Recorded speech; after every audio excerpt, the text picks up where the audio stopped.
మనం 3 సార్లు ఓం అని చదివి ప్రార్థనా శ్లోకాలతో మొదలు పెడదాం.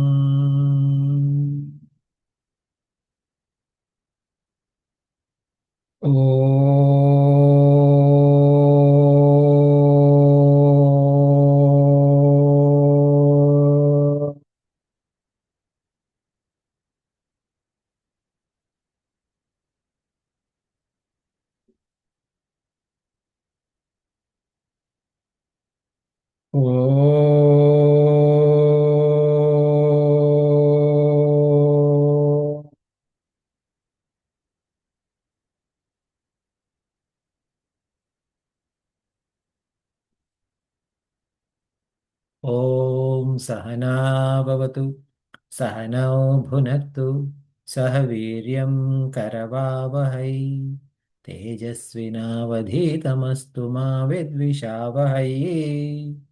ఓం శాంతి శాంతి శాంతి. సమస్తజనకల్యాణే నిరతం కరుణామయం నమామి చిన్మయం దేవం సద్గురుం బ్రహ్మవిద్వరం సద్గురుం బ్రహ్మవిద్వరం. హరి ఓం. మనం భజగోవిందం చేస్తున్నాం కాబట్టి మనం ఈ మొదటి 5 శ్లోకాలు చదువుదాము. శోభ గారు మీరు ఒక్క లైన్ చొప్పున చదివి ప్రతి శ్లోకం తర్వాత భజ గోవిందం భజ గోవిందం గోవిందం భజ మూఢమతి అని చెప్పి లీడ్ చేయండి.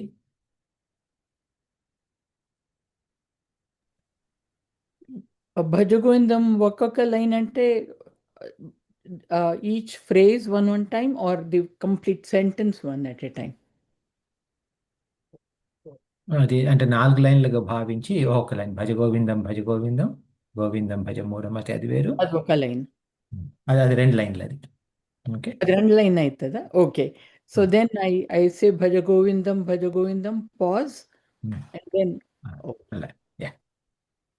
అంత బాగా తెలుగు రాదు కానీ ప్రయత్నం చేస్తాను. మరి మీరు చదువుతుంటే మరి రిపీట్ చేయడానికి కూడా ఎవరైనా ఒకళ్ళు అన్మ్యూట్ చేయండి. మొదలుపెట్టి.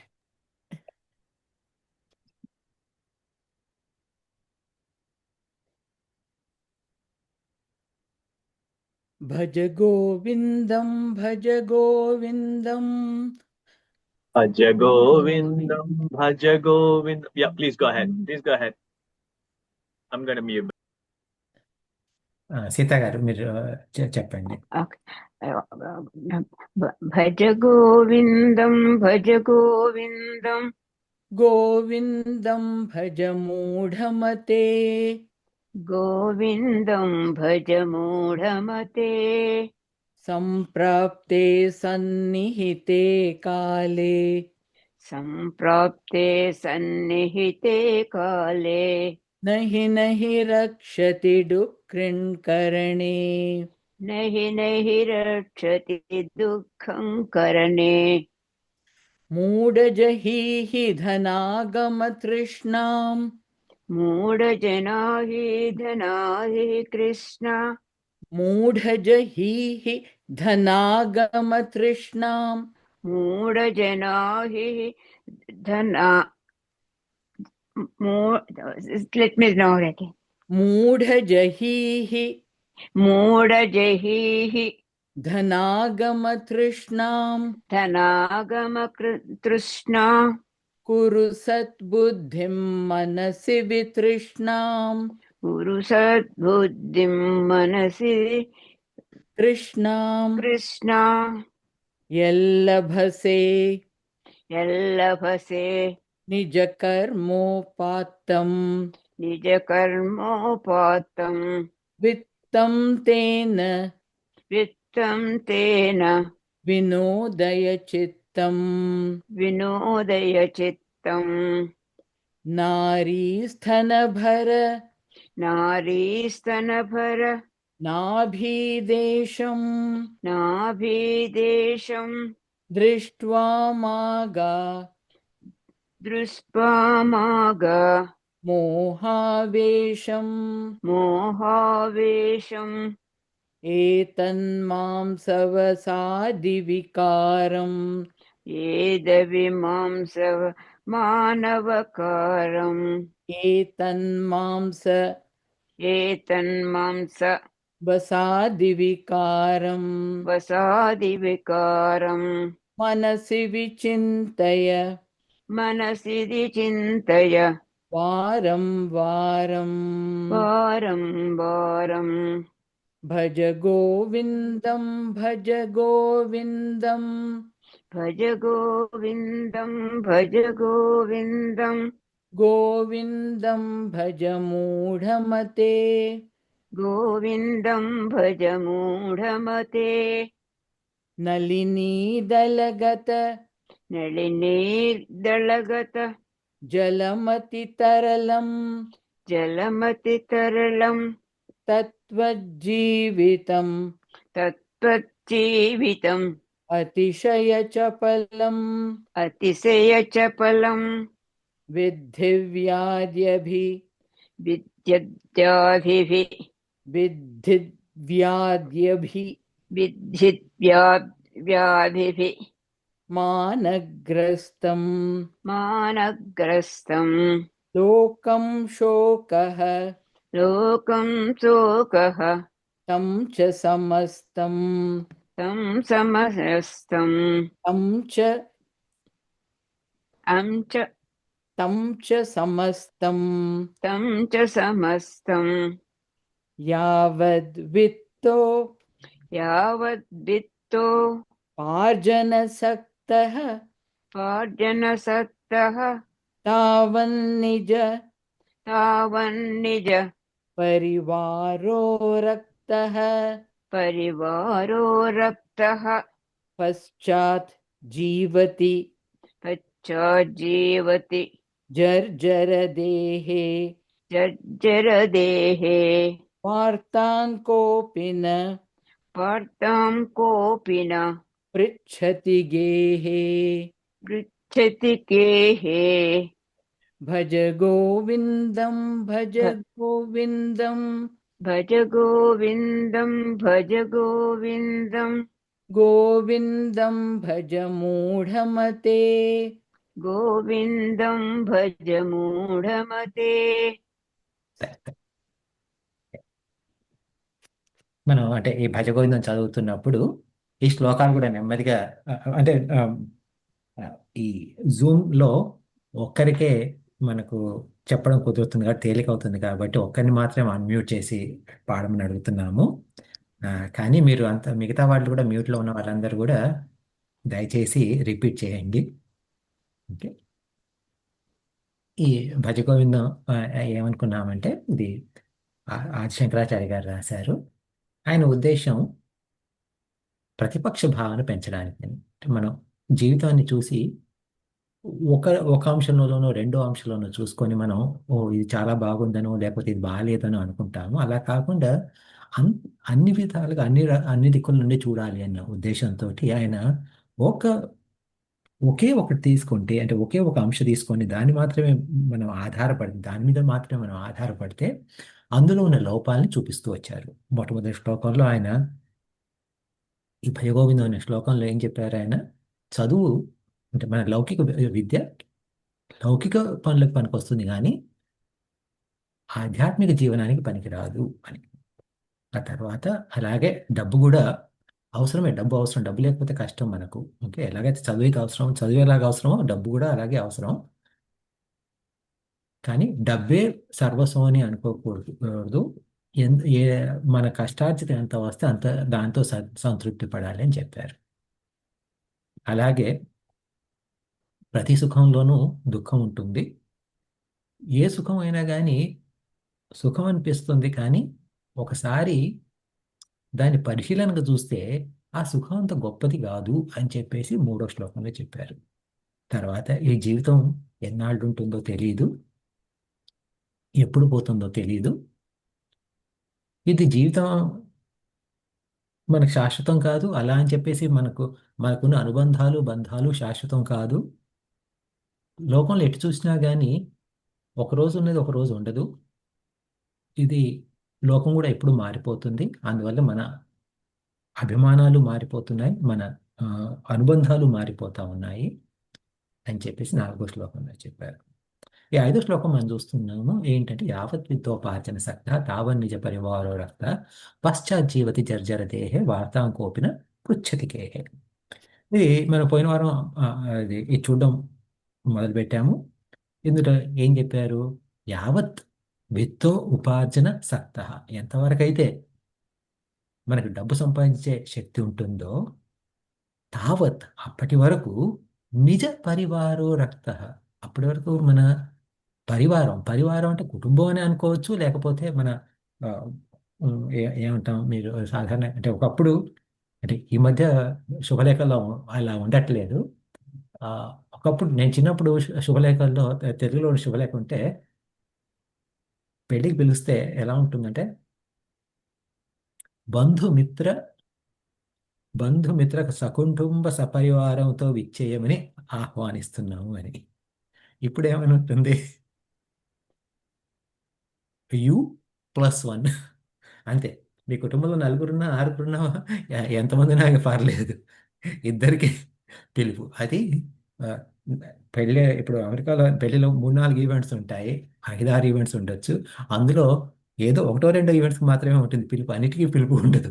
ఎందుకంటే వాళ్ళకు ఖర్చు ఉంటుంది కాబట్టి. అందులో కూడా వాళ్ళు 1-2 అన్ని సీట్లే ఇస్తారు. అయితే ఈ బంధుమిత్ర సకుటుంబ పరివారం అంటే మన చుట్టూ ఉన్నవారు పరివారం. అది మన చు ఆ, మన స్వకుటుంబమే కావచ్చు. స్వకుటుంబం అంటే మన తల్లిదండ్రులు, లేకపోతే భార్య, పిల్లలో కావచ్చు, లేక బంధువులే కావచ్చు, లేక మిత్రులే కావచ్చు. వీరంతా మనకు పరివారం. ఈ పరివారం మనం మన మీద ఎంతవరకు ఆసక్తి ఉంచుతారు అంటే, మనం డబ్బు సంపాదించినంత వరకు, మనకంటే మనకు ఆర్జించే శక్తి ఉన్నంత వరకు వాళ్ళు మన మీద ఆసక్తి చూపిస్తారు. ఏ క్షణానైతే మన శరీరం అలసిపోతుందో, ఆ అలసట వచ్చినప్పుడు మనం మనం ఎంత కష్టపడి పని చేసే వాళ్ళమైనా అలసట వచ్చినప్పుడు మనం పని ఆపాల్సిందే. అది రిటైర్మెంట్ అయ్యానండి, లేకపోతే ఏ రకంగా అయినా కానివ్వండి. ఒకసారి మన మన ఉద్యోగ బాధ్యతలు కానివ్వండి, లేకపోతే మన వ్యాపార బాధ్యతలే కానివ్వండి, ఒకసారి ఆపేయగానే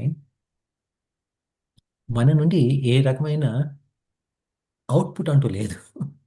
ఏ రకమైన ఆ, ఆ, ఇది రావట్లేదు. కాబట్టి అలాంటప్పుడు ఈ పరివారం మన మీద ఆసక్తి చూపించడం ఆపేస్తారు. ఏంటి, ఎలా ఉన్నావు, ఏంటి అని అడగడం అని ఆగిపోతాయని చెప్పేసి ఈయన చెప్తున్నారు. అది ఏమవుతుందంటే, ఇప్పుడు మామూలుగా మీరు చూడండి, మన ఆఫీసులో అంటే ఇప్పుడు ఇది ఎందుకు చెప్తున్నారు ఈయన గారు అంటే, నాయన లేకపోతే అమ్మా, ఓకే, నువ్వు నువ్వు గొప్ప అని భావించుకోకు. ఓకే, అది నువ్వున్న సిచ్యువేషన్లో, నువ్వున్న పరిస్థితిలో వాళ్ళకి అవసరం ఉంది కాబట్టి వాళ్ళు వచ్చారు అని. ఇప్పుడు సాధారణంగా ఏమవుతుందంటే, కొన్ని ఆఫీసుల్లో కొంతమందికి పని చాలా ఎక్కువ ఉంటుంది. కొందరు పని దొంగలు కూడా ఉండొచ్చు, కానీ కొంతమందికి పని ఎక్కువ ఉంటుంది. వాళ్ళకి ఏం అభిప్రాయం ఉంటుంది? నేను ఒక్కరోజు కనుక ఆఫీస్కి రాకపోతే ఇక్కడ పని అంతా ఆగిపోతుంది అని. ఈ- ఈ- ఇది ఈ అభిప్రాయం భారతదేశంలో ఎక్కువగా ఉంటుంది. ఇక్కడ అంటే ఎక్కువగా ఉండేది. మరి ఇప్పుడు ఉంటుందో లేదో తెలియదు. ఇక్కడ ఏంటంటే ప్రతి 6 నెలలకు ఒకసారి కంపెనీలో లే ఆఫ్లు అవుతా ఉన్నాయి కాబట్టి ఎంత ఆ, హీమీలు మహామహులు అందరినీ ఎప్పుడు పడితే అప్పుడు అలా తీసేయడం అయిపోతుంది. కాబట్టి ఇప్పుడు నేను లేకపోతే ఇక్కడ పని ఆగిపోతుంది అనే ఆలోచన ఇప్పుడు ఇక్కడ వాళ్ళకి లేదు. భారతదేశంలో కూడా ఇప్పుడు లేకపోవచ్చు. కాకపోతే ఇది ఈ రకమైన అంటే ఆలోచన ఇప్పుడు అది కంపెనీలోనే కానివ్వండి, మీరు ఏదైనా ఎక్కడైనా వాలంటీర్ చేస్తున్నా కానివ్వండి, ఎక్కడైనా కానీ ఇట్లాంటి ఆలోచనలు ఉన్నవాళ్ళు చాలా మంది ఉంటారు. అలాగే ఒక్కోసారి నేను కొంతమంది ఇళ్లలో ఇది కూడా చూశాను. ఏంటి, పాపం ఆ ఇంటాయనో చాలా కష్టపడి పని చేస్తుంటారు. మిగతా వాళ్ళు ఇంట్లో వాళ్ళు ఆ కష్టాన్ని గుర్తించరు. గుర్తించకపోతే వాళ్ళు ఆ, అలసట వచ్చేసి ఏమంటారంటే, నేను పోతే కానీ నా విలువ వీళ్ళందరికీ తెలియదు అని చెప్పేసి అలా కూడా అంటారు. విషయం ఏంటి అంటే, అది ఆఫీసే కానివ్వండి, ఇల్లే కానివ్వండి, మనం ఉన్నా లేకపోయినా జరిగే పని జరుగుతూనే ఉంటుంది. అది మా చిన్నప్పుడు మా అమ్మమ్మ ఎవరో ఒక కథ చెప్పేవారు.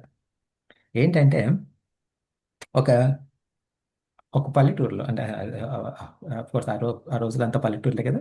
ఆ ఊర్లో ఒక ఆవిడకి ఒక కోడి పుంజు ఉంది. ఆ ఊర్లో ఆ ఒక్క ఆవిడ దగ్గర కోడి పుంజు ఉంది. కోడి పుంజు ఉంటే ఏం చేస్తుంది అది? పొద్దున్నే 4:30కి అది కొక్కరొక్కో అని అరుస్తుంది. అరిచినప్పుడు అందరు లేస్తారు, లేచి తయారవుతారు, సూర్యుడు ఉదయిస్తాడు, వాళ్ళంతా చకచక పనులకి వెళ్ళిపోతారు. ఆ రోజుల్లో గడియార లెక్కలేవు కదా.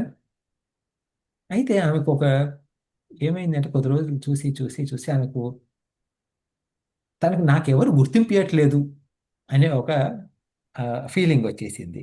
ఏంటి? నా కోడి లేకపోతే కోడి అరవదు, కోడి అరవకపోతే మనుషులు లేవలేరు, సూర్యుడు ఉదయించలేరు. నా విలువ వీళ్ళకు తెలియటం లేదు, నా విలువ నా కోడి విలువ, అందువల్ల నాకెవరు గుర్తింపు ఇవ్వటం లేదు అని చెప్పేసి ఏం చేస్తుంది అంటే, ఆ కోడిని తీసుకొని పక్కూరు వెళ్ళిపోతుంది. పక్కూరు వెళ్ళిపోయి 3 రోజులు ఉంది, 4 రోజులు ఉంది. తర్వాత ఒక కుతూహలం వచ్చింది, ఏం జరుగుతుంది ఇక్కడ ఈ ఊర్లో నేను లేను కదా అని చెప్పి. వస్తే ఏమైంది? చూడడానికి వచ్చింది. మళ్ళీ చూడడానికి వస్తే ఏమైంది అంటే, లేచేవాళ్ళు లేస్తున్నారు, పనికి వాళ్ళు పనికి వెళ్తానే ఉన్నారు, ఎవరి పనులు వాళ్ళు చేసుకుంటూనే ఉన్నారు. ఆ రోజు అయిపోతూనే ఉన్నాయి. అప్పుడు తనకు అర్థమైంది, ఓహో, నా కోడి ఉన్నా లేకపోయినా ఆ, ఉదయించే సూర్యుడు ఉదయించక మానడు, జరిగే పని జరగక మానదు అని. అయితే మనం ఆ ఆ అభిప్రాయం పెట్టుకోవాలి. ఇప్పుడు మన దగ్గరికి వచ్చేవాళ్ళు ఎందుకు వస్తున్నారు అంటే, మనతోటి అంటే ఆప్యాయత ఉన్న వాళ్ళు ఉన్నారు, లేదని కాదు. కానీ సాధారణంగా మనతోటి పనిచేసేవారు చాలామంది ఏంటంటే, మనకు డబ్బు సంపాదించే శక్తి ఉంది కాబట్టి వస్తున్నారు. అండ్ డబ్బు అంటే డబ్బే కాకపోవచ్చు, ఏ రకమైన వనరులైనా కానివ్వండి. అంటే ఇప్పుడు మనం అంటే లేకపోతే మనకు ఒక రంగంలో ఒక నైపుణ్యత ఉంటుంది. అంటే ఇప్పుడు మనకంటే ఒక రకమైన పని చేయడం కుదురుతుంది, వాళ్ళకి రాదు, అందుకని చెప్పేసి కొంచెం ఈ పని చేసి పెడతామని నాకని చెప్పేసి రావచ్చు. డబ్బు గురించైనా రావచ్చు. లేకపోతే మీ మనకున్న పలుకుబడి గురించి అయినా రావచ్చు. ఓ, నీకు వాళ్ళు తెలుసు కదా, కొంచెం నాకు ఆ కనెక్షన్స్ ఉన్నాయి కదా, ఆ కనెక్షన్స్ మూలంగా కొంచెం నాకు ఒక మాట చెప్పు నా గురించి ఇలా. ఇది కానీ ఈ శక్తి మనకు మన నైపుణ్యతే కానివ్వండి, ధనార్జన శక్తే కానివ్వండి, పలుకుబడే కానివ్వండి, అవి ఏదో ఒక రోజు తగ్గిపోతాయి, ఆగిపోతాయి. అది ఆగిపోయినప్పుడు ఆ శక్తి మనకు తగ్గిపోయినప్పుడు వీళ్ళు మన దగ్గర రావడం మానేస్తారు. ఎందుకంటే ఆ పనులు కావట్లేదు కాబట్టి. కాబట్టి మనం ఎలాంటి అభిప్రాయంతో ఉండాలి అంటే, మనం గొప్ప కాదు. ఈ పొజిషన్లో నేను కాకపోతే ఇంకొకరు ఉంటారు. ఈ పొజిషన్లో ఎవరున్నారో వాళ్ళ దగ్గరికి జనాలు వెళ్తారు. ఈ విషయం మనం ముందే తెలుసుకొని ఈ ప్రకారంగా మనం ఆ సిచ్యువేషన్ని ఎదుర్కొంటే మనకు వయసు అయిన తర్వాత ఏ ఇబ్బంది ఉండదు. ఇది ఆయన చెప్పే విషయం, శంకరాచార్యులు గారు చెప్పేది. ఓకే. ఇప్పుడు ఒక చెట్టే చూడండి. ఇప్పుడు ఏమవుతుందంటే, ఒక చెట్టు మంచి అందులో అంటే చెట్టు నిండా ఆకులు ఉన్నాయి, తర్వాత పూలు ఉన్నాయి, పండ్లు ఉన్నాయి. అప్పుడు ఆ చెట్టు మీద బోలెడు పక్షులు వస్తాయి. చాలా పక్షులు, తర్వాత ఆ, ఇవి ఏమంటాము, తూనీగలు, అవి ఇవి అంటే ఇన్సెక్ట్స్, బటర్ఫ్లైస్, అట్లా అన్ని అన్ని రకాలుగా వచ్చి దాని మీద తింటూ ఉంటాయి. అదే ఆ చెట్టు ఎండిపోయింది అనుకోండి. ఇప్పుడు మనకు అంటే ఇప్పుడు బాస్టన్లో మీకు అందరికీ తెలిసిన విషయం, బాస్టన్ కానీ న్యూయార్కే కానివ్వండి, వింటర్ వచ్చినప్పుడు, చలికాలం వచ్చినప్పుడు డిసెంబర్లోనో జనవరిలోనో అన్ని ఆకులు రాలిపోతాయి. అక్కడ అప్పుడు ఆ పక్షి ఏదైనా వచ్చిందంటే ఏదో అలసిపోయి ఒక విశ్రాంతి తీసుకోవడానికి నా చెట్టు మీద ఒక క్షణం ఆగచ్చే కానీ ఆ చెట్టు మీద నాకు తిండి దొరుకుతుందనో దేని గురించి అని చెప్పేసి ఉండవు. అక్కడ ఏంటంటే ఆ పక్షుల సమూహాలు కానీ అలాంటివి ఏమీ ఉండవు. ఆ చెట్టుకైనా అంతే, మనకైనా అంతే. ఎప్పుడైతే మన చేతిలో ఏదైనా ఉంటుందో దాని అవసరం పడుతుంది కాబట్టి వస్తారు. ఇది మనం అర్థం చేసుకుని అందుకని చెప్పేసి మనం వేరే వాళ్ళని ద్వేషించకూడదు. ఓకే. వీళ్ళు ఏదో నా డబ్బు కోసం వస్తున్నారో అనో లేకపోతే నా శక్తి కోసం వస్తున్నారో అని ద్వేషించకూడదు. ఇదేమంటుందంటే ఈ ప్రతిపక్ష భావన అనేది ఉంచుకో. మనం భజగోవిందం అన్నప్పుడు ఏమిటి? దేవుడిని స్మరిస్తున్నాం అని అంటే ఈ ప్రపంచం అంతా దేవుడి యొక్క ప్రతిరూపమే. నా దగ్గరికి వచ్చేవారు కూడా దేవుడి ప్రతిరూపాలే. వీళ్ళ వీళ్ళ అవసరాలు తీర్చడానికి భగవంతుడు నన్ను ఆయన ఏజెంట్ లాగా నన్ను ఇక్కడ పెట్టారు. కాబట్టి నేను భగవంతుడి తరపు ఎలాగైతే నేను అడగకపోయినా భగవంతుడు నాకు గాలి ఇస్తున్నాడో, నీళ్ళు ఇస్తున్నాడో, అలాగే వీళ్ళ అవసరాలు తీర్చడానికి నన్ను ఇక్కడ పెట్టారు. అందుకని నేను వీళ్ళకి నాకు తగ్గ సహాయం, నేను తగినంత సహాయం నేను చేస్తాను. ఏ రోజైతే నేను చేయలేనో అలాంటప్పుడు ఇంకొకళ్ళని పెడతారు, వీళ్ళు వాళ్ళ దగ్గరికి వెళ్తారు. అలాంటప్పుడు నేను వీళ్ళు నా దగ్గరికి ఎందుకు రాలేదనో, వాళ్ళు నా దగ్గరికి ఎందుకు రాలేదనో నేను చింతిస్తూ ఉండకూడదు అని. ఎందుకంటే ఇది తర్వాత ఇంకో శ్లోకంలో వస్తుంది. కాకపోతే చింత, ఇప్పుడు మామూలుగా చింత అని రాసామనుకోండి, చీ రాసి సున్నా పెట్టి తా అని పెడతాం. చింత ఏం చేస్తుంది అంటే మనం చింత ఎక్కువైతే ఏమవుతుందంటే ఆ మధ్యలో సున్నా ఎగిరిపోతుంది. అంటే చింత మళ్ళీ చితగా తీసుకెళ్తుంది. చిత అంటే చితాభస్మం. అందుకని చెప్పేసి ఈ అనవసరమైన చింత పెట్టుకోకూడదు. ఇది అంటే జీవితాన్ని ఎలా చూడాలి అని చెప్పేసి చెప్తూ ఈ శ్లోకం చెప్పారు శంకరాచార్యుల వారు. అప్పుడు అంటే ఊహించండి, ఏంటంటే శంకరాచార్యుల దగ్గరికి ఒకడు వచ్చి చెప్పారు, శంకరాచార్య గారు మీరు అంటున్నారు వార్తాకోపిన కుశలం గేహ అని. నా కుటుంబం అలాంటిది కాదు. నా దగ్గర డబ్బున్నా లేకపోయినా వాళ్ళకి అలాంటి సంబంధం ఏంటి? వాళ్ళు నన్ను చాలా చక్కగా చూసుకుంటున్నారు. వాళ్ళు డబ్బు గురించి కాదు, అంటే నన్ను గుర్తించి కుటుంబంలో ఒక సరైన విలువ ఇచ్చి నన్ను చక్కగా చూసుకుంటున్నారు అని చెప్పేసి ఆయన చెప్తే శంకరాచార్య వారు అన్నారు, సరే నాయన, చాలా మంచిది, నువ్వు చాలా అదృష్టవంతుడివి, నాకు చాలా సంతోషం నిన్ను చూస్తే. కానీ ఆ కానీలోనే చాలా ఇది ఉంది అని చెప్పేసి ఏమని చెప్తారు? 6వ శ్లోకం చెప్తారు. ఈ 6వ శ్లోకం ఈ పదాలు విడదీద్దాం ముందు. యావత్ పవనో, అందులో రెండు పదాలు ఉన్నాయి. యావత్ పవన, యావత్ పవనో నివసతి దేహే తావత్ పృచ్ఛతి. తావత్తును పృచ్ఛతి కలిసి తావత్ పృచ్ఛతి అయింది. తావత్ పృచ్ఛతి కుశలం గేహే గతవతి వాయౌ దేహాపాయే, దేహ అపాయే కలిసి దేహాపాయే అయింది.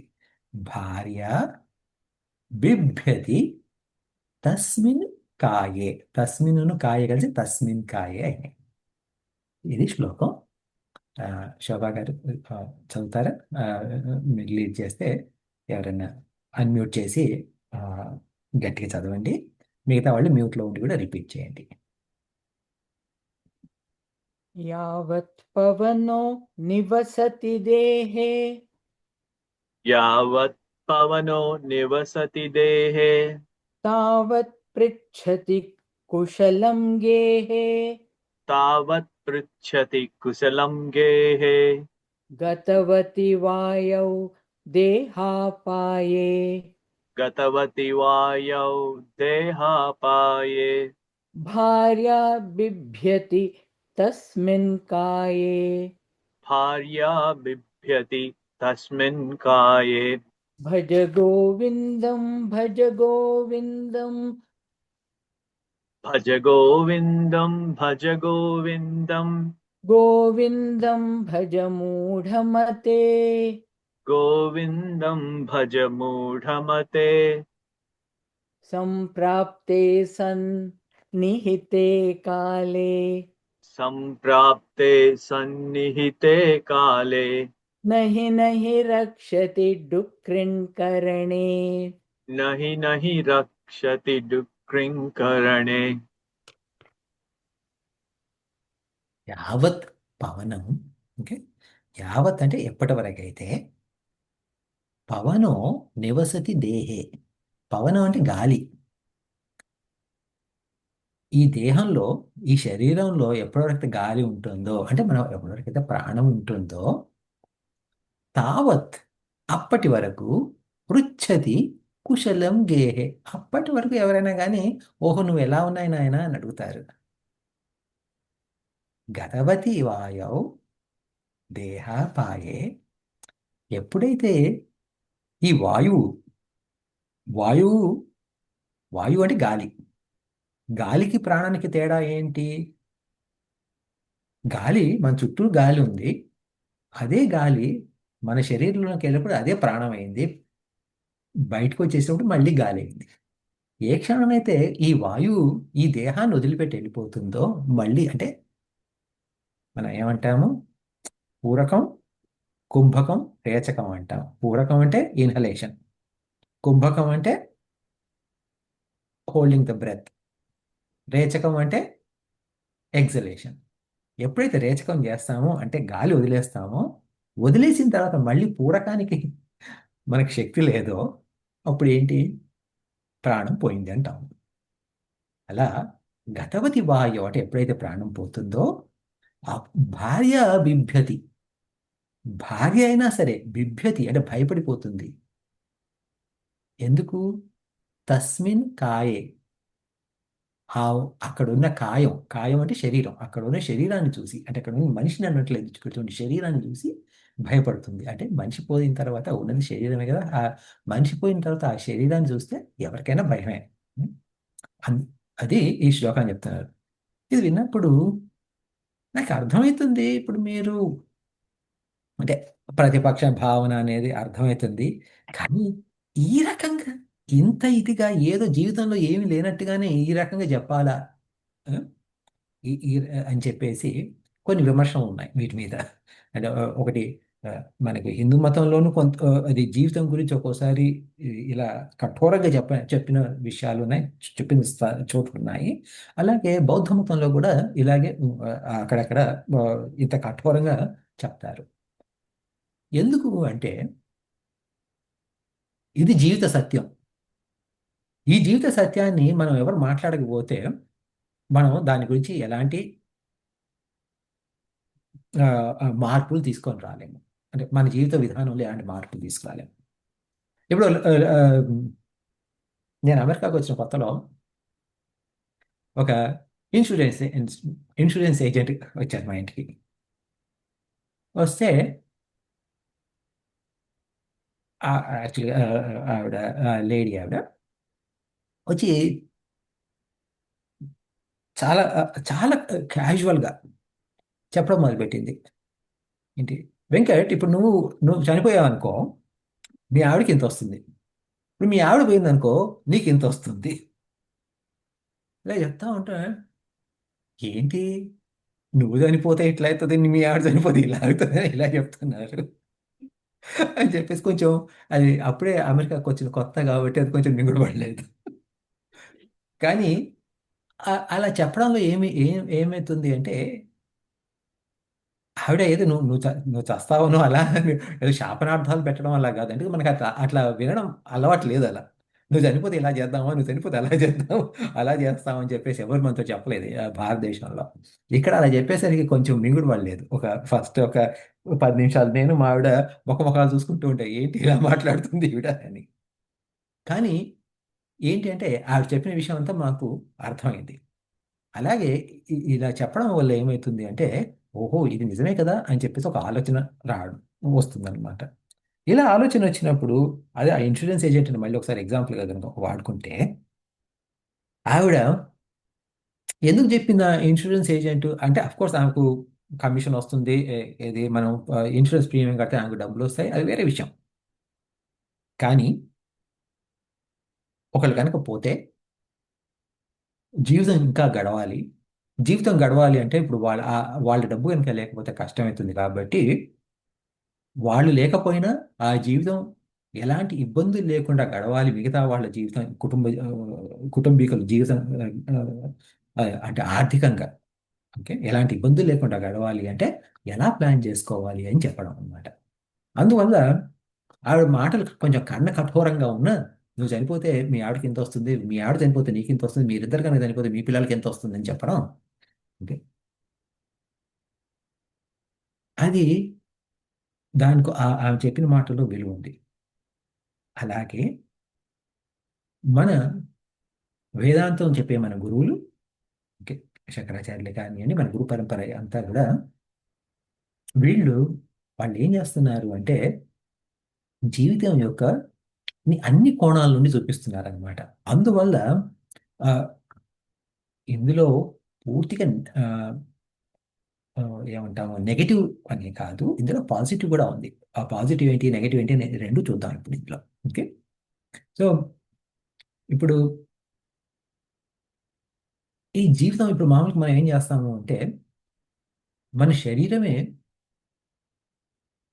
జీవితం అని అనుకుంటాం. అంటే ఈ శరీరమే జీవితం, అంటే ఈ శరీరమే ఈ శరీరం ఉన్నంత వరకే నా జీవితం, ఈ శరీరంతో తోటే నేను పుట్టాను, ఇది పోయినప్పుడు నేను పోతాను, ఈ ఈ మధ్యలోనే నా జీవితం అంతా, నా శరీరం పోయిన తర్వాత నాకేమీ లేదు, ఈ శరీరం రాకముందు నాకేమీ లేదు అనేది ఒక ఆలోచన. అంటే అది నాస్తికుల ఆలోచన.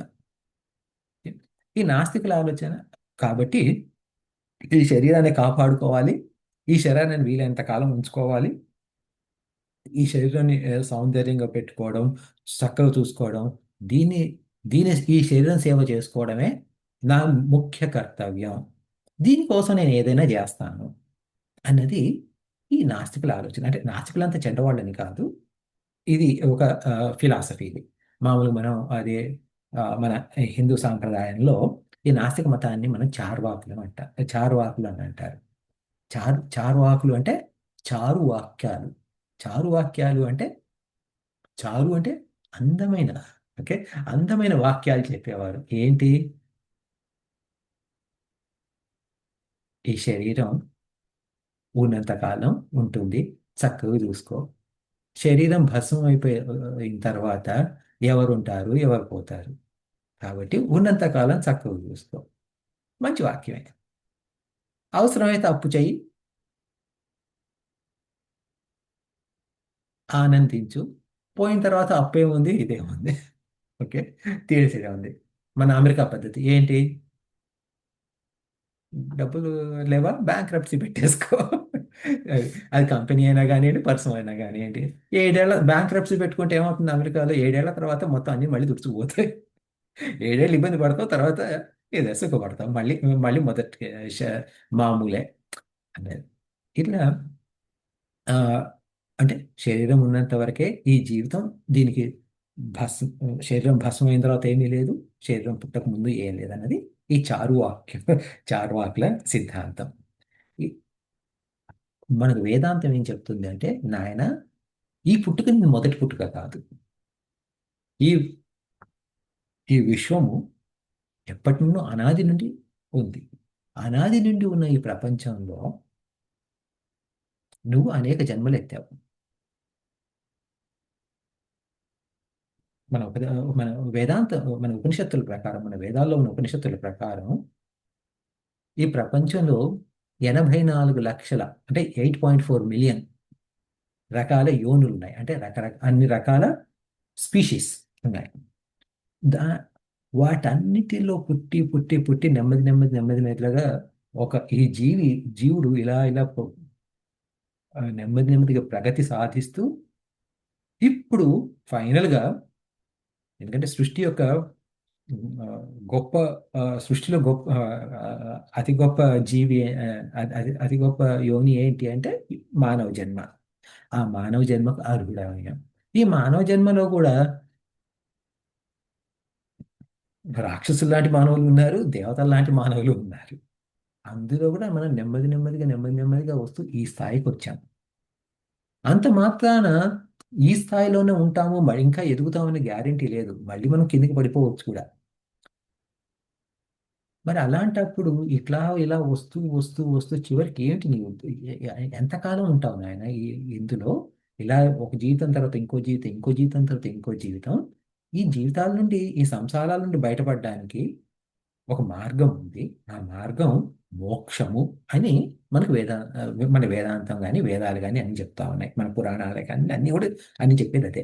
అది అంటే మన కేవలం మన హిందూ మతమే కాదు, వేరే మతాలు కూడా.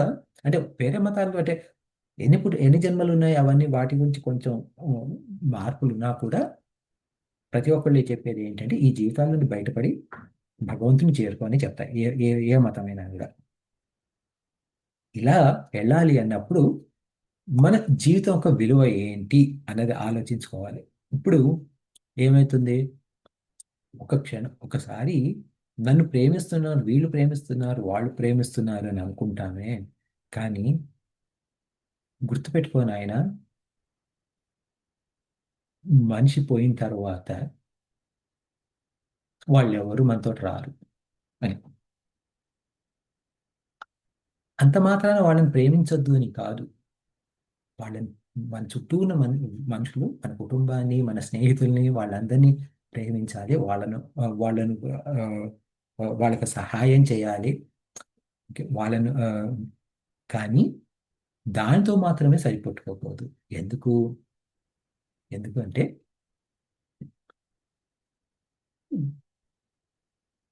ఇప్పుడు ఒక భార్య, అంటే ఒక కుటుంబంలో ఒకళ్ళకు కార్ యాక్సిడెంట్ అయిందనుకోండి. యాక్సిడెంట్ అయి కోమాలో ఉన్నారు. కోమాలో ఉన్నప్పుడు భార్య కోమాలో ఉందనుకోండి. భర్త భార్యని చాలా ప్రేమిస్తున్నాడు. ప్రేమిస్తున్నందువల్ల ఏమవుతుంది, కోమాలో ఎంతకాలం ఉన్నా నేను డబ్బులు కడతాను, హాస్పిటల్కి అప్పు చేసిన డబ్బులు కడతాను, కానీ అన్నీ ఏమంటాం, ఆ వెంటిలేటర్లోండి తీయకూడదు, ఓకే అలాగే ఉంచండి అని అడుగుతారు. నెలలు గడుస్తాయి, సంవత్సరాలు గడుస్తాయి. ఏదో ఒక రోజు ఆ భార్య పోతుంది.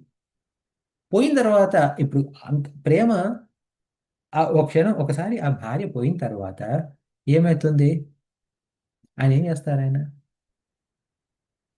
శ్మశానానికి తీసుకెళ్లాల్సిందే. ఆ ప్రేమ అనేది ఎంతవరకు ఉంది అంటే, ప్రేమించట్లేదని కాదు, ప్రేమ తగ్గిపోయిందని కాదు.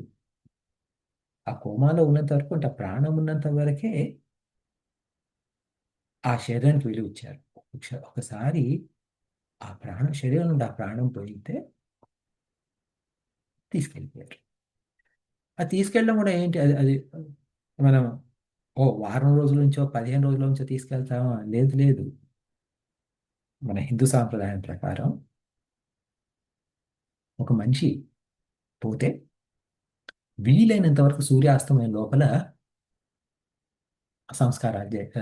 ఈ దహన సంస్కారం జరిగిపోవాలి. అంటే ఈ మధ్య కాలంలో ఒక్కోసారి ఏంటంటే, ఇప్పుడు అది అంటే కొడుకు వేరే దేశంలో ఉన్నాడనో, కూతురు ఎక్కడ నుండో రావాలి అని, కాబట్టి ఒకరోజు ఎక్స్ట్రా ఉంచడం అలాంటివి జరుగుతుంది. కానీ సాధారణంగా మన పద్ధతి ఏంటంటే, ఏ రోజైతే పోయారో సూర్యాస్తమయం లోపల ఈ దహన సంస్కారాలు కానివ్వాలి. ఆ శరీరం ఉన్నప్పుడు కూడా ఏమవుతుంది, అప్పటి వరకు అంటే ఉదాహరణకి ఒక ఆయన పేరు రాజు అనుకోండి. ఈ రాజు అనే ఆ రాజుగారు వెళ్ళిపోయారు. పోయినప్పుడు ఆ రాజుగారి శరీరాన్ని చూపించి, ఇదిగో రాజుగారు ఇక్కడ ఉన్నారని చెప్పేసి ఎవరన్నా వచ్చి అడిగితే, రాజుగారి శరీరం ఇక్కడ ఉందంటారు, అంతే తప్ప రాజుగారు ఇక్కడ ఉన్నారంటారు. ఎందుకు? రాజుగారు పోయారనే ఉద్దేశం. ఆ పోయిన తర్వాత కూడా ఏం చేస్తాము అంటే, ఇప్పుడు ఒక్కోసారి అంటే అది తీసుకెళ్ళిపోయిన తర్వాత ఎక్కడి వరకు వెళ్తాము? కొంతమంది ఇప్పుడు మళ్ళీ మన హిందూ సాంప్రదాయం ప్రకారం భార్యను గడప దాటి రానివ్వరు. కొంతమంది శ్మశానం దాకా వెళ్తారు, వెళ్ళేటప్పుడు ఎన్నో ఆ, ఆ, ఇవి అంటే ఎన్నో ఆర్భాటాలు చేసుకొని తీసుకెళ్ళొచ్చు. అంటే మేళాలు కొడుతూ అవి ఇవి చేస్తూ. అదే గొప్ప వ్యక్తి అనుకోండి. ఆ, దాని వాళ్ళకు ఒక అంటే గొప్ప గొప్ప అంటే గొప్ప వ్యక్తి అంటే ఒక పొలిటీషియన్, ఒక ప్రైమ్ మినిస్టర్ అలాంటి వాళ్ళు పోయారు అనుకోండి. ఈ పెద్ద పెద్ద పూలదండలు తీసుకొచ్చి అక్కడ పెడతారు, అంత చేస్తారు. 21 తుపాకులతో సెల్యూట్ చేసి అలా చేస్తారు. కానీ జరిగేది జరిగిపోవడమే. ఇదంతా ఎందుకు చెప్తున్నారు? అసలు ఎందుకని ఇవన్నీ చెప్తున్నారు అంటే, మనం అనుకున్నాం కదా ఇంతకు ముందు శ్లోకంలో ఏంటి, శరీరం అలసిపోయిన తర్వాత మనం పని ఆగిపోయినప్పుడు వేరే వాళ్ళు మనల్ని చూడడం ఆగిపోయింది. అంటే కాదు కాదు, నాకు మా వాళ్ళు నన్ను చూసుకుంటున్నారు అనే అభిప్రాయం ఉంటే, అయ్యా అలా చూసుకోవడం కేవలం నీ ఒంట్లో ఉన్నంత వరకే, ఏంటి ప్రాణం ఉన్నంత వరకే. అలెగ్జాండర్ పేరు మీరు అందరు వినే ఉంటారు.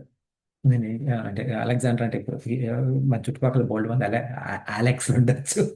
కానీ అలెగ్జాండర్ అంటే నేను చెప్పేది గ్రీక్ రాజు అలెగ్జాండర్. ఆయన అప్పుడు విశ్వ విజేత అని అంటారు. గ్రీస్ నుండి భారతదేశం వరకు వచ్చాడు ఆయన.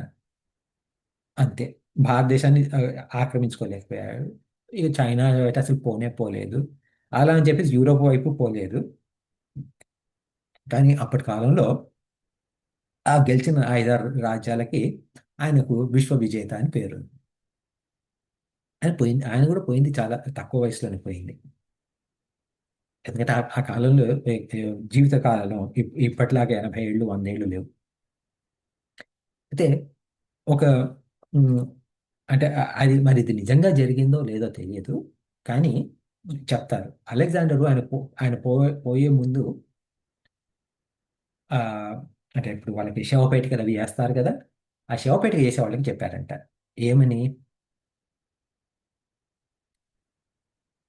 నన్ను ఇలా ఈ పేటికలు పెట్టిన తర్వాత నా చేతులు మాత్రం బయటకు కనబడాలి, నా అరిచేతులు మాత్రం శవపేటికలన్నీ బయటికి, అట్లా ఊరేగింపు తీసుకెళ్ళేటప్పుడు. కానీ ఎందుకు అంటే, ఇంత పెద్ద అలెగ్జాండరు, ఇంత పెద్ద విశ్వ విజేత, ఇంత పెద్ద రాజు, ఇంత ధనికుడు వెళ్ళేటప్పుడు శ్మశానికి వెళ్ళేటప్పుడు ఏమీ తీసుకెళ్ళట్లేదు అని, చేతులు ఖాళీగా తీసుకెళ్తున్నాడు. వేరే వాళ్ళు వచ్చి దండలు వేయచ్చు, అవి చేయొచ్చు, ఇవి చేయొచ్చు, కానీ అవన్నీ ఏది వాళ్ళ సంతృప్తి చేస్తున్నారు, కానీ మనకేమీ ఉపయోగం లేదు. మనం వచ్చినప్పుడు పుట్టినప్పుడు ఖాళీ చేతులతో వచ్చాము, పోయేటప్పుడు కూడా ఖాళీ చేతులతో పోతాము, చేతులు ఖాళీ. ఓకే, అలాంటప్పుడు ఏమవుతుంది, మనం డబ్బు, మనం సంపాదించిన డబ్బు ఏది మనకి పనికిరాదు. పోయిన తర్వాత మనం చదువుకున్న చదువు పనికిరాదు, మన పరపతి పనికిరాదు, మన కుటుంబము, అంటే మీ మంది జనం, ఇది పనికిరాదు. మరి ఏం పనికి వస్తుంది? సంస్కృతంలో ఒక శ్లోకం ఉంది, సుభాషితం ఉంది. విద్యామిత్రం ప్రవాసేషు భార్యామిత్రం గృహేషు చ, వ్యాధిస్తస్య ఔషధం మిత్రం ధర్మో మిత్రం మృతస్య చ. అంటే ఇంట్లో భర్తకు భార్య స్నేహితురాలు, భార్యామిత్రం గృహేషు చ. అంటే భార్య భర్తకు స్నేహితురాలు అంటే భర్త కూడా భార్యకు స్నేహితుడు. ఇది వన్ వే రిలేషన్షిప్ కాదు. అలాగే మీరు బయటికి వెళ్ళారనుకోండి, అంటే వేరే దేశానికి వెళ్ళారనుకోండి, అంటే ఇప్పుడు మనంతా ప్రవాసులైన ఇక్కడికి వచ్చింది, భారతదేశం నుండి అమెరికాకు వచ్చాము. వచ్చినప్పుడు ఏమైంది, మనల్ని ఇక్కడికి తీసుకొచ్చింది ఏంటి, మన విద్య. మనం ఇక్కడ భాష మాట్లాడగలుగుతున్నాము, ఇక్కడ వాళ్ళకి పని చేయగలుగుతున్నాము, మనం ఇక్కడ వాళ్ళు చేయలేని పని మనం చేయగలిగాం కాబట్టి మనకు వీసాలు ఇచ్చి రానిచ్చారు ఇక్కడికి. అంటే ఈ విద్య ఏదైతే ఉందో అది అంటే అంటే మన ఊరు దాటిపోయి మన ఊరి పొలిమేర ఓకే, మన ఊర్లో ఉన్నంత వరకు ఓ మనం ఎవరు మన అంటే చుట్టుపక్కల వాళ్ళకి తెలుసు కాబట్టి ఎంతో మంది మిత్రులు ఉంటారు. కానీ ఒకసారి మన ఊరి పొలిమేర దాటిన తర్వాత అది పక్క ఊరే కానివ్వండి, పక్క రాష్ట్రమే కానివ్వండి, పక్క దేశమే కానివ్వండి, ఎక్కడికైనా కానివ్వండి వెళ్తే మనతోటి తోడొచ్చేది, మనకు స్నేహితుడిగా ఉండేది ఏంటంటే విద్య, చదువు. అలాగే వ్యాధి వ్యాధితస్యౌషధం మిత్రం. అంటే ఎవరికైనా ఏదైనా రోగం ఉందనుకోండి, ఏదైనా జబ్బు ఉందనుకోండి, వాళ్ళకు మిత్రుడు ఎవరు అంటే ఔషధం, మందు. సో, మందు వాళ్ళకు మిత్రుడు. అలాగే మృతస్య మృతస్య అంటే ఎవరైతే పోయారో వాళ్ళకు మిత్రుడు ఎవరు అంటే ధర్మము వాళ్ళ యొక్క మిత్రుడు. ధర్మో మిత్రం మృతస్య చ అని. సరే, ఇప్పుడు నాకు తెలుసు ఏంటి భార్యామిత్రం గృహేష్ అంటే నాకు తెలుసు. ఎందుకంటే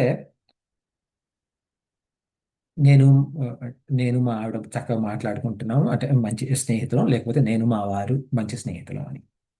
అలాగే ఇది నాకు అనుభవం ఉంది. ఏది విద్యామిత్రం ప్రవాసేషు, నేను బయటకు వస్తే నాకు నా చదువు మూలంగానే నేను బయటకు రాగలిగానని నాకు అనుభవం ఉంది. వ్యాధిస్థ ఔషధం మిత్రం అనేది కూడా నాకు అనుభవం ఉంది. ఎందుకంటే నాకు ఒంట్లో బాగాలేనప్పుడు తలనొప్పి వచ్చింది, టైల్నాన్ వేసుకున్నాను. టైల్నాన్ నా ఫ్రెండ్. కానీ చనిపోయిన వాడికి ధర్మం మీద ఫ్రెండ్ అని నేను ఎలా చెప్తున్నావు అని ఒక ప్రశ్న. మనం పోయిన తర్వాత, ఎవరైనా కానీ పోయిన తర్వాత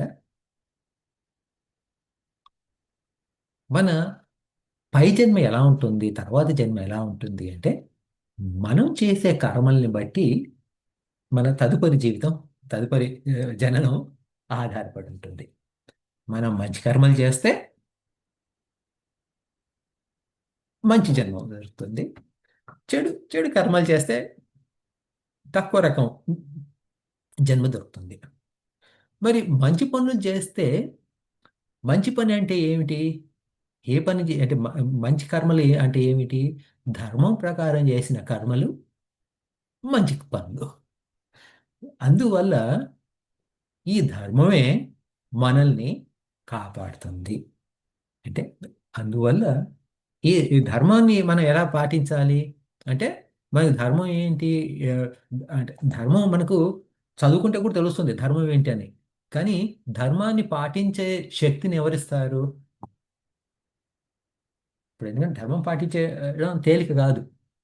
ధర్మం పాటించేటప్పుడు ఒక్కోసారి మన ఇంట్లో వాళ్ళే మనల్ని తిడతారు. ధర్మం పాటించడం మూలంగా ఒక్కోసారి మనకు అనవసరమైన ఖర్చులు ఉండొచ్చు. ధర్మం పాటించడం వల్ల అది మనకు అంటే కాస్తలో పోయేది చాలా కష్టపడి పని చేయాల్సి రావచ్చు.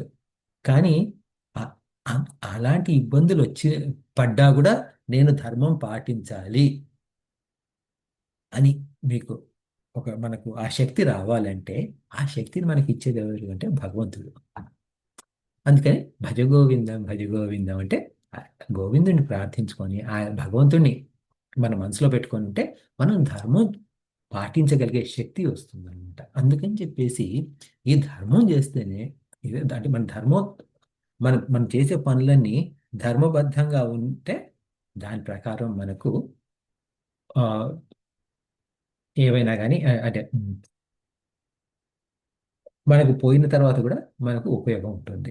మిగతా ఏవి కూడా ఇప్పుడు మనం రకరకాల ఇన్వెస్ట్మెంట్లు చేస్తాం. ఇప్పుడు అంటే ఈ ఇన్వెస్ట్మెంట్లు అంటే ఆర్థికంగా అనుకోండి, స్టాక్ మార్కెట్లో డబ్బు పెట్టి ఇన్వెస్ట్ చేస్తాము, లేకపోతే కొంతమంది రియల్ ఎస్టేట్లో డబ్బు పెట్టి ఇన్వెస్ట్ చేస్తాము. ఇలా రకరకాలుగా ఇన్వెస్ట్మెంట్ చేస్తాం. అలాగే అది డబ్బు పరంగా. టైం ప్రకారంగా దేని మీద ఇన్వెస్ట్ చేస్తాము? మన అనుబంధాల మీద మన టైం ఇన్వెస్ట్ చేస్తాం. మన సమయం అంతా మన సమయం అంతా ఎవరితో కేటాయిస్తున్నాము? మన కుటుంబంతో కేటాయిస్తున్నాం. మన మన పిల్లల్ని ఇలా చూసుకోవాలి, అలా చూసుకోవాలి అని చెప్పేసి.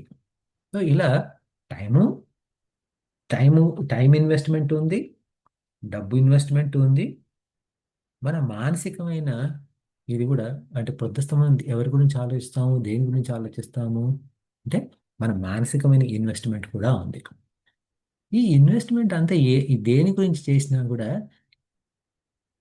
ఈ ఈ ఇన్వెస్ట్మెంట్లు ఏవి కూడా మనం పోయిన తర్వాత మనకు పనికిరావు. ఓకే, అదే మనం అనుకున్నాం కదా ఇప్పుడు అలెగ్జాండర్ గురించి. ఆయన ఎంత సంపాదించినా కానీ ఏమీ తీసుకెళ్ళలేకపోయారు ఆయన. అలాగే అది సంపాదన మనకు తర్వాతకి రాదు, ఆ, మన చదువు మన తర్వాత రాదు. ఓకే, ఇవేవి రావు. ఏది వస్తుంది అంటే మన ధర్మం వస్తుంది అన్నాం. అలాగే అందువల్ల మనం ఎక్కడ ఇన్వెస్ట్ చేయాలి అనేది ఆలోచించుకోవాలి. ఇంకోటి ఏంటంటే ఇప్పుడు ఒక మనిషి పోగానే ఏ- ఏ- ఆ, అంటే ఇప్పుడు మామూలుగా తెలుగులో ఇప్పుడు ఎవరైనా పోయారనుకోండి, పోయిన తర్వాత ఇంకొకరికి తెలియదు. అవును, మీ ఫ్రెండ్ రామారావు గారు ఎలా ఉన్నారు అంటే, అయ్యో ఆయన స్వర్గవాసులు అయ్యారే అండి అని చెప్తాం. అంటే ఆయన నిజంగా స్వర్గానికి వెళ్ళారా లేదా మనకు తెలియదు.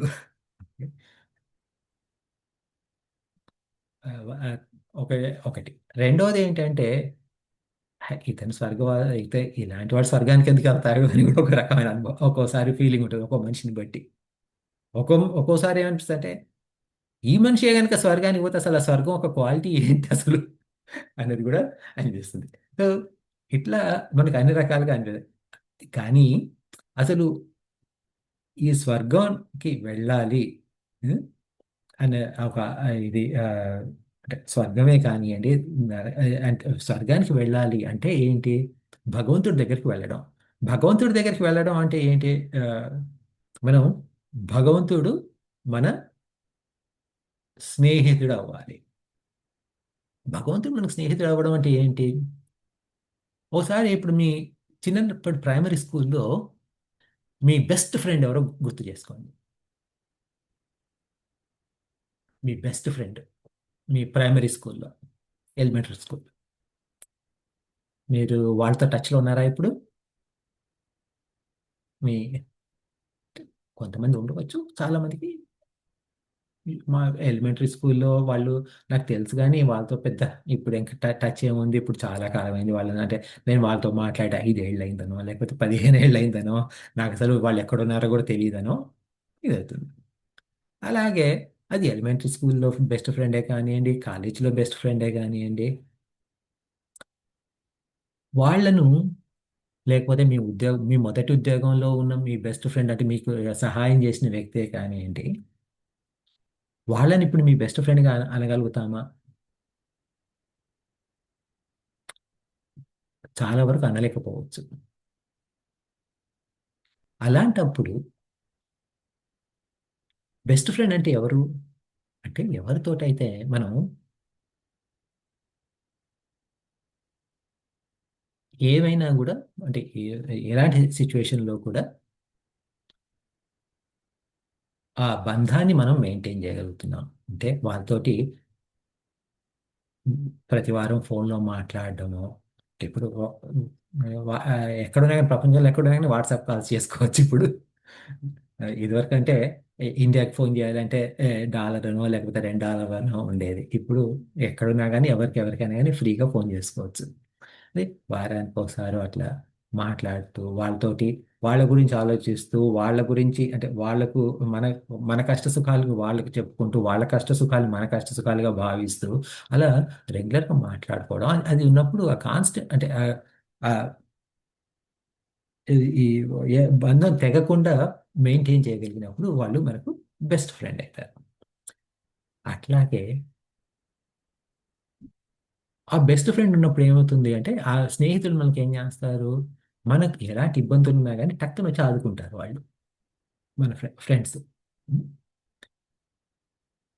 భగవంతుడు మనం బెస్ట్ ఫ్రెండ్గా మార్చుకోవాలంటే ఆయనతో కూడా మరి మనం రెగ్యులర్ టచ్లో ఉండాలి కదా. అందుకని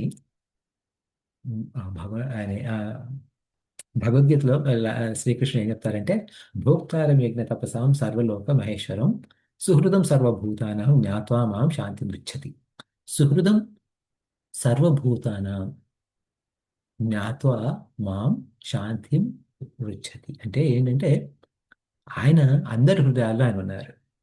ఎలా ఉన్నారు? సుహృదం అంటే సంతోషంగా ఉన్నారు ఆయన.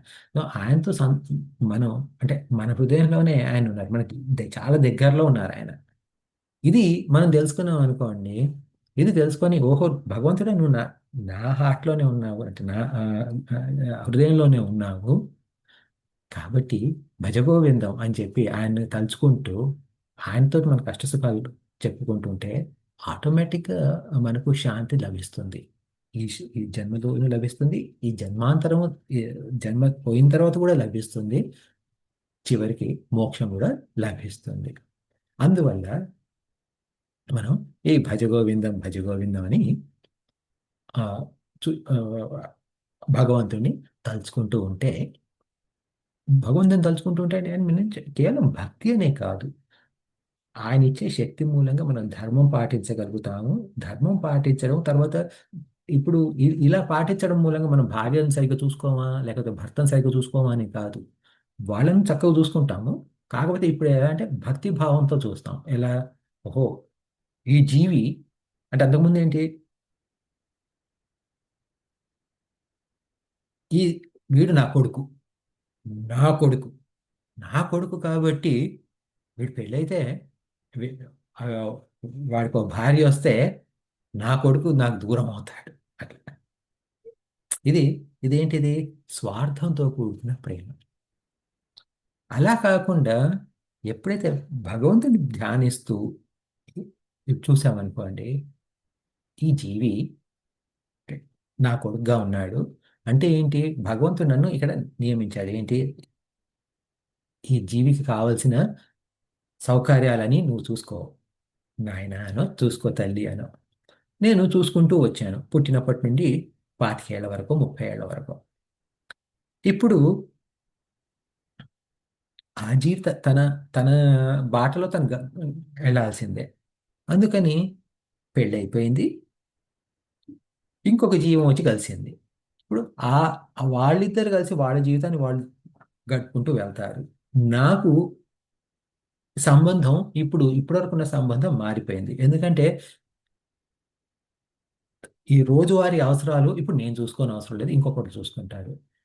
నేను చూసుకుంటూ ఉంటాను. కాకపోతే ఇప్పుడు నాదేంటంటే నా బాధ్యత ఏంటి? వాళ్ళు ఏదైనా అడిగితే మాట సహాయము, వీలైతే డబ్బు సహాయం చేయడమే తప్ప నాకు వాళ్ళ జీవితంతో అంత పెద్ద సంబంధం లేదు. ఎందుకు? భగవంతుడు వాళ్లకు వేరే కేటాయించాడు. అట్లా ఆ రకమైన అర్థం ఆ రకంగా మనం ఒకసారి భావించడం మొదలు పెడితే ఏమవుతుంది?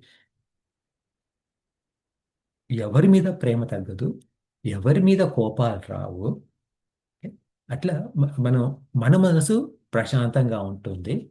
మనం అంటే జీవితాంతం ప్రశాంతంగా ఉంటాము. తర్వాత భగవంతుడి ఆ, సాన్నిధ్యంలో ఉన్నాం కాబట్టి భగవంతుడినే చేరుకుంటాం జీవితం ముగిసిన తర్వాత. ఇది ఈ శ్లోకం యొక్క అర్థం. ఆ, టైం గంట గడిచిపోయింది. ఏమైనా ప్రశ్నలు ఏమైనా ఉన్నాయా? మీ ఎనీ కామెంట్స్ కానీ ఏదైనా?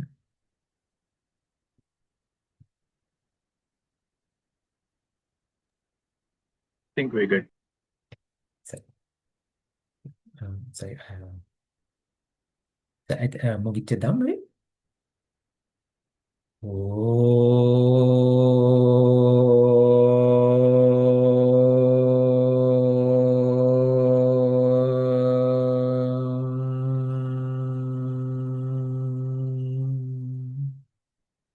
పూర్ణమదః పూర్ణమిదం పూర్ణాత్ పూర్ణముదచ్యతే పూర్ణస్య పూర్ణమాదాయ పూర్ణమేవావశిష్యతే. ఓం శాంతి శాంతి శాంతి. హరి ఓం శ్రీ గురుభ్యో నమః. హరి ఓం.